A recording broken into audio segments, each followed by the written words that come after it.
Assalamualaikum warahmatullahi wabarakatuh. Perkenalkan, nama saya Nur Maulida dari jurusan Manajemen Syariah semester 3 dari Perguruan Tinggi STAIN Mandailing Natal.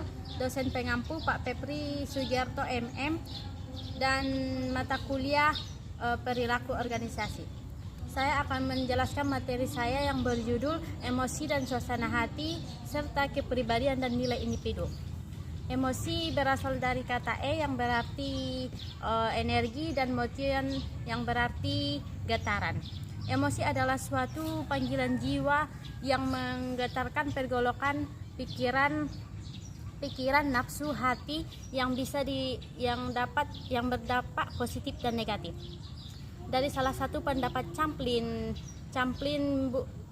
Champlin dari buku Saparia dan Saputra menjelaskan bahwa emosi itu adalah suatu keadaan yang terangsang dari organisme, mencakup yang didasari sifat yang mendalam dan perubahan perilaku. Bagian-bagian dari emosi. Yang pertama, emosi dasar atau utama, yaitu adanya emosi primer dan sekunder. Yang kedua, ekspresi emosi. Yang ketiga, bahasa tubuh. Dan yang kedua, suasana hati. Suasana hati adalah yang ditunjukkan seseorang atau kejadian yang tertentu. Terdapat kritikan dari teman kerja kita mengenai cara kita berbicara dengan klien, sehingga kita menjadi marah kepada rekan kerja kita tersebut. Jadi disitulah kita menjadi emosi dan dapat mengaitkan dengan suasana hati kita dan perasaan kita saat itu. Fungsi emosi dan suasana hati, yaitu Charles Darwin mengambil sebuah pendekatan yang lebih luas dari expression of the emotion in animals, yaitu emosi berkembang seiring waktu untuk manusia dalam memecahkan masalah.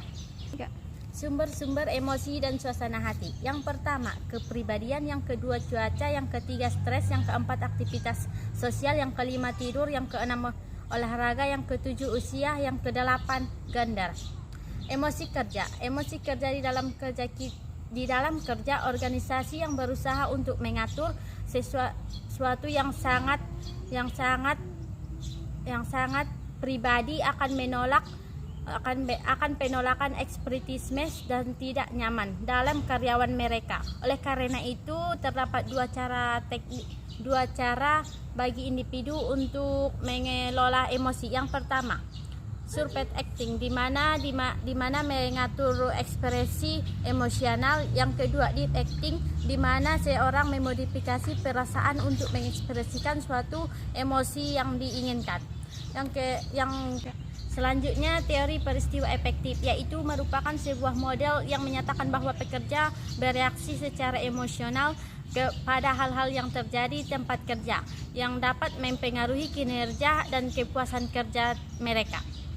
Dan selanjutnya, kecerdasan emosional dalam berperilaku organisasi. Yang pertama, hubungan relasi di tempat kerja. Yang kedua, kepemimpinan. Yang ketiga, motivasi. Yang keempat, perilaku yang menyimpan di tempat kerja. Dan yang selanjutnya, cara pengaturan emosi. Cara kita untuk mengatur emosi yaitu mempunyai teknik. Kita harus merekrut individu yang berpikir positif dan melatih pemimpin mengelola suasana hati kita dan sikap kerja dan kinerja mereka. Sekian dari presentasi saya, kurang lebihnya mohon maaf. Wassalamualaikum warahmatullahi wabarakatuh.